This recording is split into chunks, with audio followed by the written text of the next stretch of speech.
त्यानंतर तुम्हाला ते एक अंडरटेकिंग तुम्हाला अपलोड करावं लागेल, म्हणजे तुम्हाला एक हमीपत्र अपलोड करावं लागेल.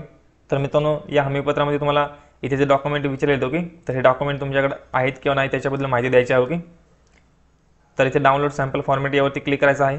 त्यानंतर मित्रांनो अशा पद्धतीने PDF ओपन होईल. तर मित्रांनो इथे जर तुम्ही बघितलं तर इथे हे डिक्लेरेशन ॲडमिशन प्रोसेस 2021-22 अशा पद्धतीने दाखवत आहे. ओके, तर मित्रांनो तुम्ही याची प्रिंट न काढता तुम्ही इथे MHA-FIGC ॲडमिशन वेबसाईट ओपन करा. तुम्हाला इथे डाउनलोडचा ऑप्शन दिलेला आहे, यावरती क्लिक करा. त्यानंतर मित्रांनो अशा पद्धतीने तुम्हाला इथे 4 लिंक दिसतील. तर इथे 2 नंबरला अंडरटेकिंग सेल्फ डिक्लेरेशन अशा पद्धतीने लिंक दिलेली आहे, यावरती क्लिक करा. आणि त्यानंतर मित्रांनो अशा पद्धतीने जे लेटेस्टवालं हमीपत्र आहे ओके ते तुम्हाला तुमच्यासमोर मित्रांनो ओपन होईल. तर तुम्ही याची प्रिंट काढा मित्रांनो. याच्यामध्ये तुम्हाला 2 पेज दिलेले आहेत. पहिलं पेज मराठीमध्ये दिलेलं आहे आणि दुसरं पेज इंग्लिशमध्ये दिलेलं आहे. ओके, तर तुम्ही कोणतं पण एक प्रिंट काढा. आणि त्यानंतर इथे तुम्हाला तुमचा प्रवेश अर्ज म्हणजे अर्ज क्रमांक, तुमचा ॲप्लिकेशन नंबर इथे फिल करा. ओके, त्यानंतर तुमचं नाव इथे फिल करा.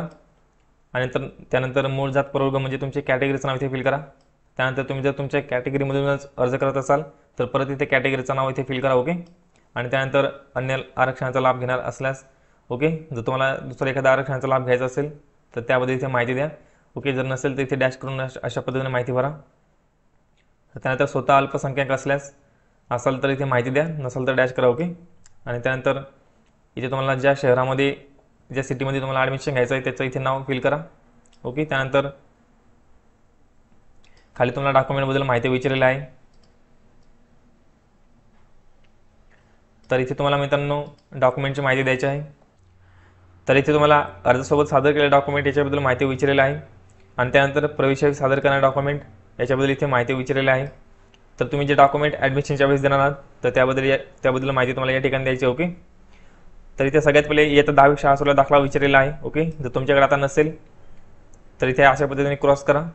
आणि त्यानंतर तुम्ही ते ॲडमिशनच्या वेळेस देणार आहेत त्यामुळे या ठिकाणी अशा पद्धतीने खून करा. ओके,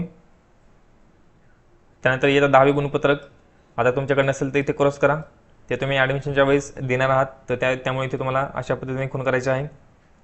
त्यानंतर जातीचा दाखला तुमच्याकडे असेल तर इथे अशा पद्धतीने खून करा आणि त्यानंतर इथे पुढे क्रॉस करा. त्यानंतर जातीचा दाखला वडिलांचा विचारला आहे.